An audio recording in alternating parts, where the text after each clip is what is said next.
So today we are back on ME627. Today we are going to talk about Lyapunov exponents. The logistic map is something we have seen. Mu is a parameter that it could take one of several values. I'll take 3.92 because I think I used it earlier, and this is the logistic map. This is the start of this lecture. Let's move to MATLAB and see what I have to show you here.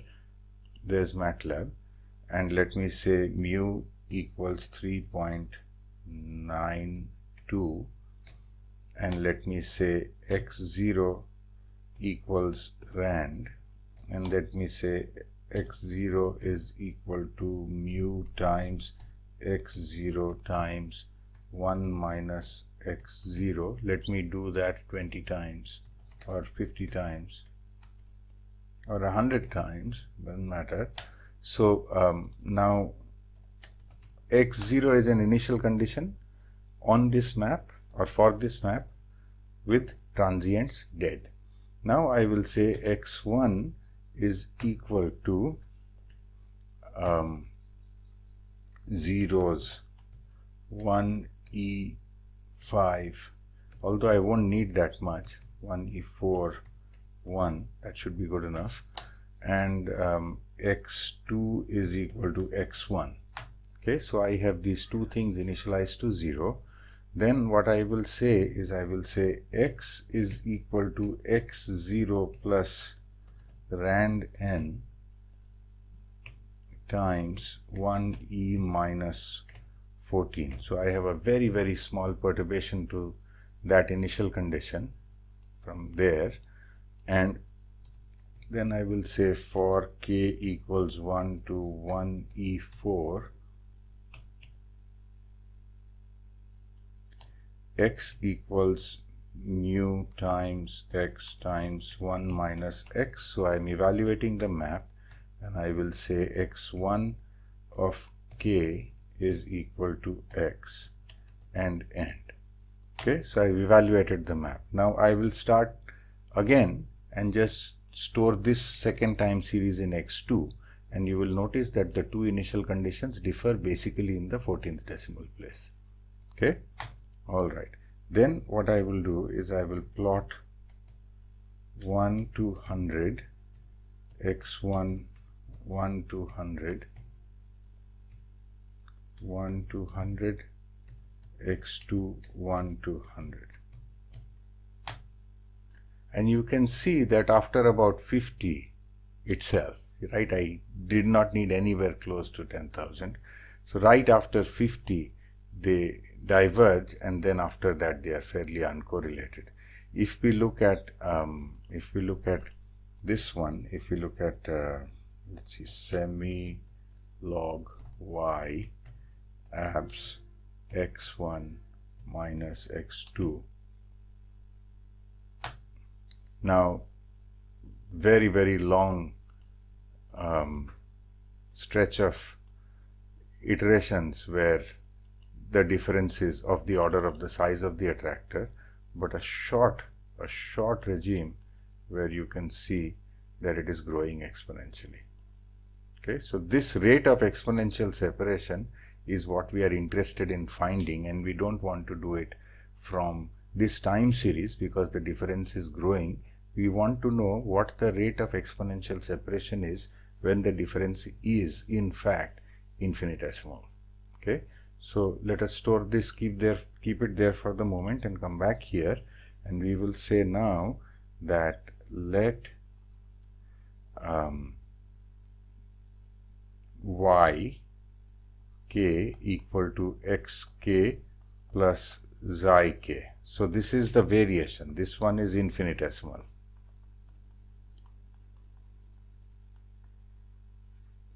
So I substitute that because yk also obeys the same map. So I have yk plus 1 is equal to mu yk 1 minus yk, which is the same as mu yk minus yk squared.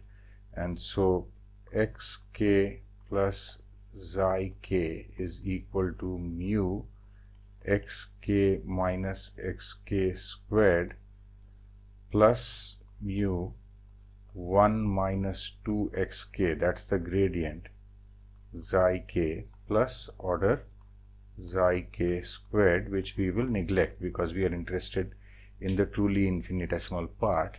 And then we are able to now cancel this xk is that one, you see. So the first order part is here. All right. So we come here now and then we say that, sorry, this is k plus 1. I'm sorry, that's k plus 1 and k plus 1. Apologies, please note that correction. And so we have xi k plus 1 is equal to mu times 1 minus 2xk xi k. Now I don't have an analytical formula for this quantity, but it doesn't matter. That is the multiplying factor. Okay. So what happens is xi k plus n is equal to the product from k from 1 to n of mu 1 minus 2 x, oh wait, let me say this is r. So 2x k plus r xi k. Okay, so this product is the multiplying factor, and then what I can do is I take the absolute value. So what I will say is let lambda to the power n be the absolute value of mu, this product r equals 1 to n of mu 1 minus 2 x k plus r, right? This product with absolute value there. So really what I want is the average of log, I can take the log first, log mu plus log 1 minus 2 x k plus r. Okay, this is log of lambda. If log of lambda is more than 0, then we have exponential separation on average. Okay, so we have the mu there and we have this. Let us look at the answer, and you see this one does not really require the solution of the variational equation anymore. We've got the multiplying factor.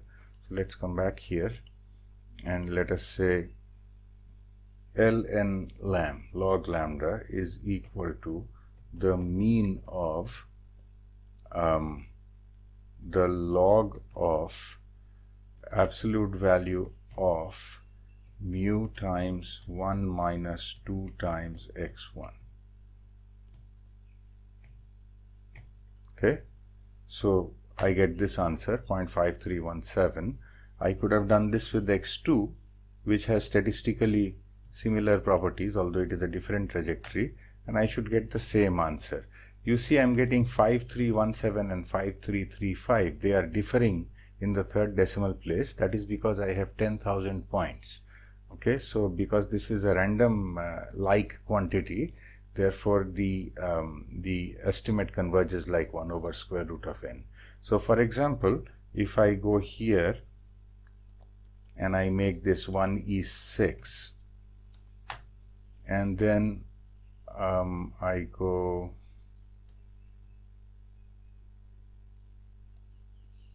here and make it 1e6, and then I go here again and I make this x2. So now I have 1,000,000 points. Then I should get agreement to one more decimal point. Okay, so if I go here log lambda for x1, then I get 5332, and I get log lambda with x2, and I get 5326. This difference is now 0.001, which previously, well, it was 0.002, I guess, so it's a bit smaller. There is some fluctuation there as well. I think I can do this. My single random variable did not show my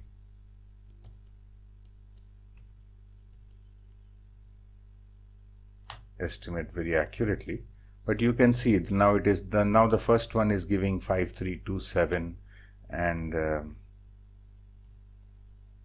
second one is giving 5323. Okay, so it's accurate. I think the agreement between the first two was a little closer, which can happen sometimes, but this is more typical. Okay, so in this way we can get the estimate, and then of course lambda is equal to e to the power log lam. Okay, so now that's 1.703, let us say. Okay, so now how does that compare? So what we do here is we say hold on, and then we come to this plot here, and the initial value is something like let's see, now it's 1.3 times 10 to the minus 14, and so I will come here and I will say plot 1 to 50 semilog y, right? And then I will have 1.2 e minus 13 times lambda to the power 1 to 50. Okay, and let me plot this with red.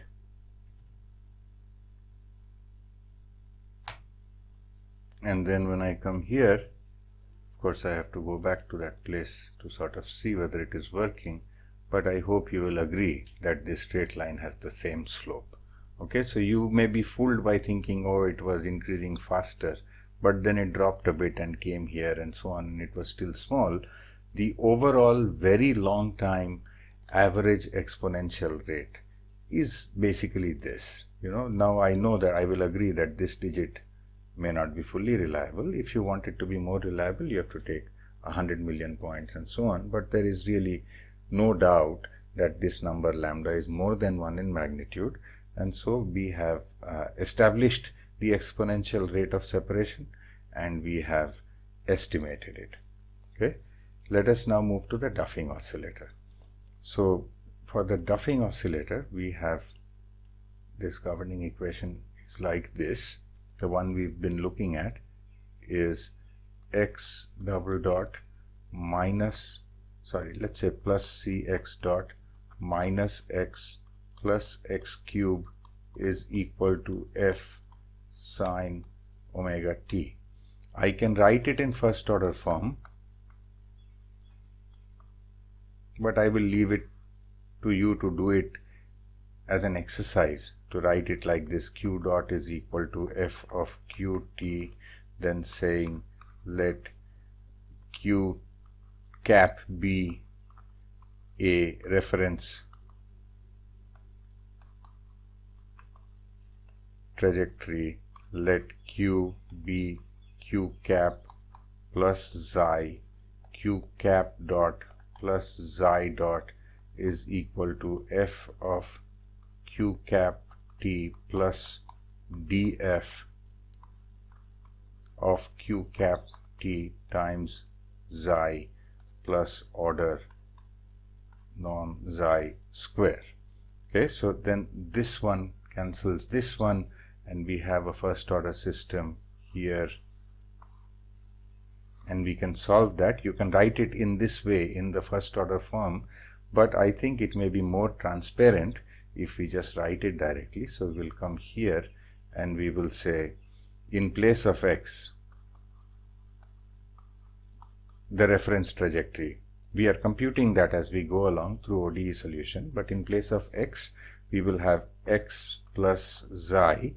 This is called writing the variational equation, and so then we will end up with xi double dot plus c xi dot minus xi plus 3x square xi. This is really the place where x feeds into this equation, equals 0.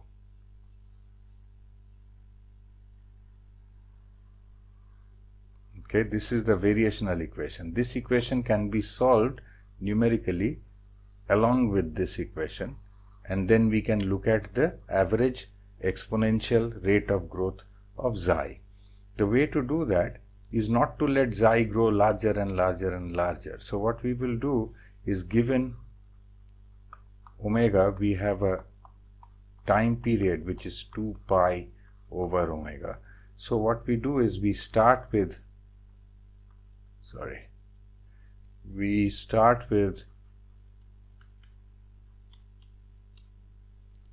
x0 x dot 0, preferably with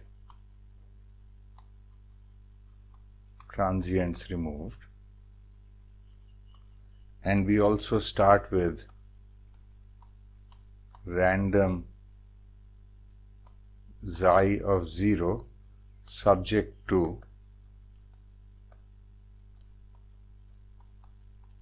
norm of xi of 0 equals 1. And then what we do is we take this initial condition x0 x dot of 0 and xi of 0, and we integrate forward by time t. This is done with ODE 4-5, it doesn't matter, right? We can get it as accurately as we need to. And then what we get is we get xt, x dot of t and xi of t. And then what we do is we directly use this as x of 0. We directly use this as x dot of 0. And what we do here is we divide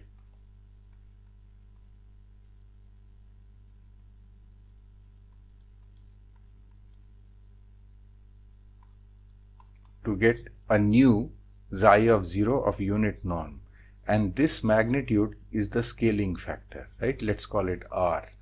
Let's call it r1. Okay, so that is the first scaling factor. In this way we keep repeating this process and we get r1, r2, r3 and so on, right? The product of these multiplying factors is the stretch rate. You may wonder about the multidimensionality of this, right? But over here, let us say that there is a trajectory. Well, let me see where I can go. This may be enough. So over here you have a trajectory, you have your x, you have your x dot, and you have your time, and you have some trajectory. Now along this trajectory we are also writing variational equations, right? So we have these variations, and as we go we may find that one of them becomes long and one of them becomes really short. And what we do is we take this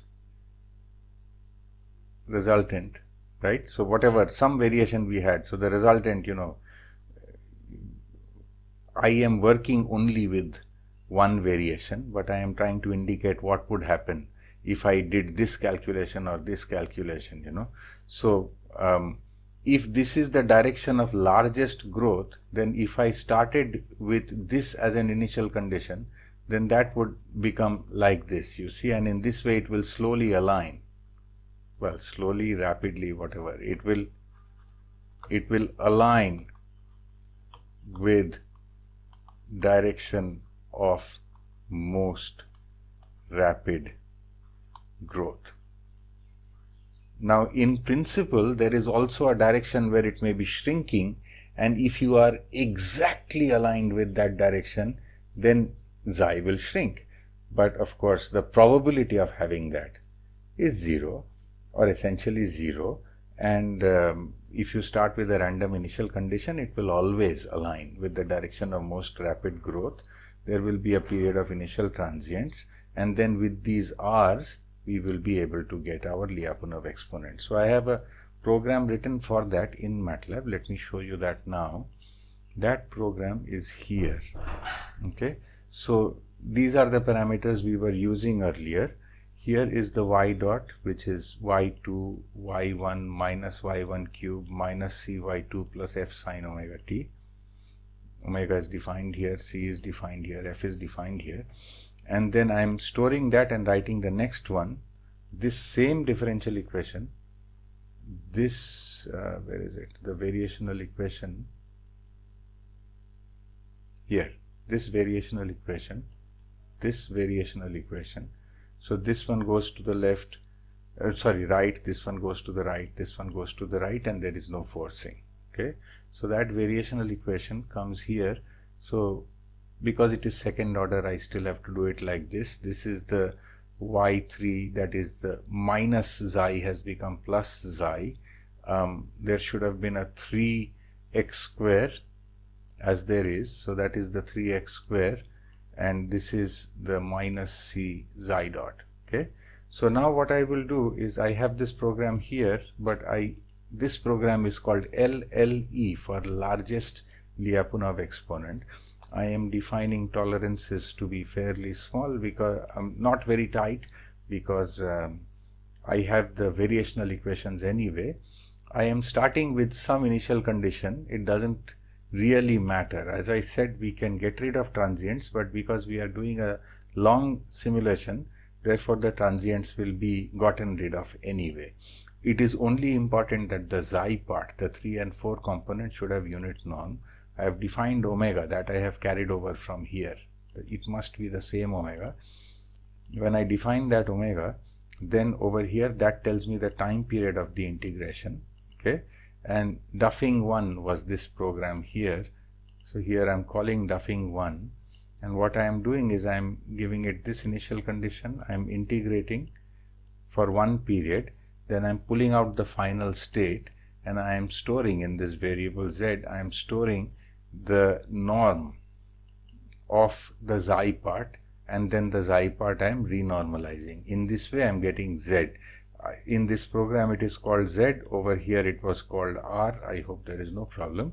So then I will come here and I just have to say r equals LLE3. So it gives me some numbers.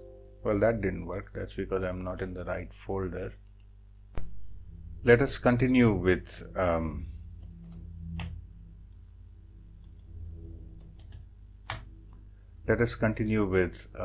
Lyapunov exponents.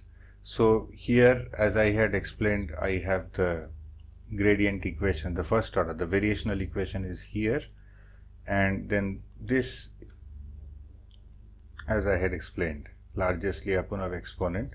What I will do here is I will say r equals LLE, and let me take 1,000 points. This will LLE. So this will take maybe half a minute to run, but we want a reasonably accurate answer. So we will just wait here, go back and just connect. I am continuing this same lecture. I had to stop in the middle because I was making an error. I will tell you what it was. We are not doing all, we are doing one now. We are doing largest. Okay, so this will be with us soon. We just have to wait a little.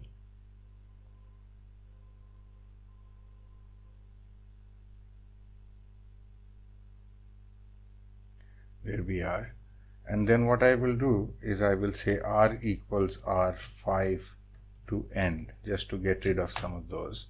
I will say size of r, so that's 996. I will say n equals 1 to 996 transpose. And then what I will do is I will plot the, well, no, wait. I will say r is equal to log of r, because that is the quantity whose average I want to find, and I will plot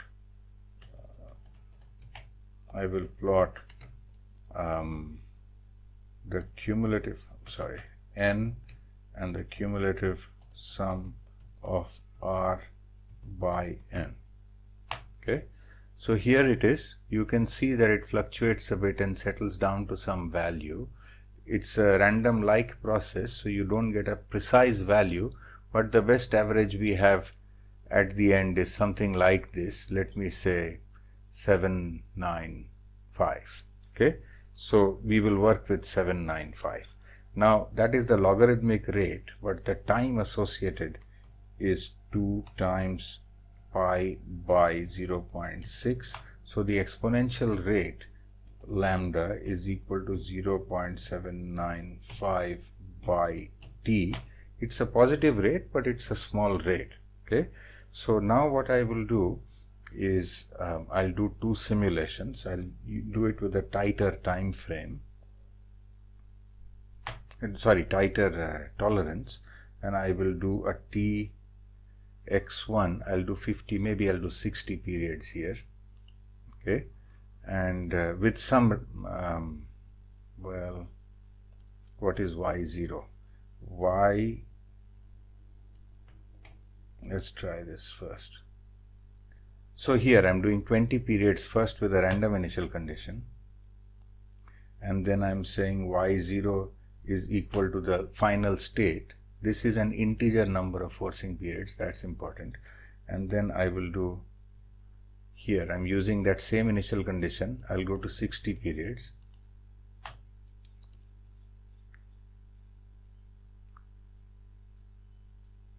And then I will do another simulation where I will use the same time period and I will just use a slightly perturbed initial condition.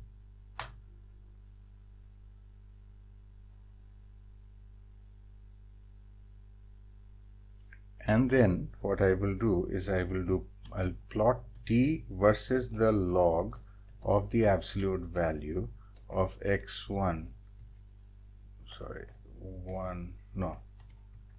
like that, minus x2, 1. Okay, so we should see this exponential growth on average, that is fine. Then this is after taking logs, that is why this scale looks linear. Okay, and this intercept is something like minus 32. And so then I will say hold on, and then I will also say plot t minus 32 plus lamb times t. Red. Is lamb the correct name? Yes. Okay, so I'll plot that and we will see how it works out. And well, we are getting a, you see over here the slope matches, over here it seemed to be increasing a bit faster, but it matches here and it matches here, and that is our best estimate so far. Okay, so when it is infinitesimal and renormalized, after to unit magnitude after each forcing period, then this is the exponential rate of separation of nearby trajectories. Our estimate of the largest Lyapunov exponent is that. Let me show you again where that comes from. That comes from this one. Oh, sorry. Comes from this thing here. That's our estimate. Initially it was a bit big, it was settling down. If you run it longer, you will get a better estimate. The actual value is something which we can't say very precisely from these calculations, but we can estimate error bars if we care about it. Thank you.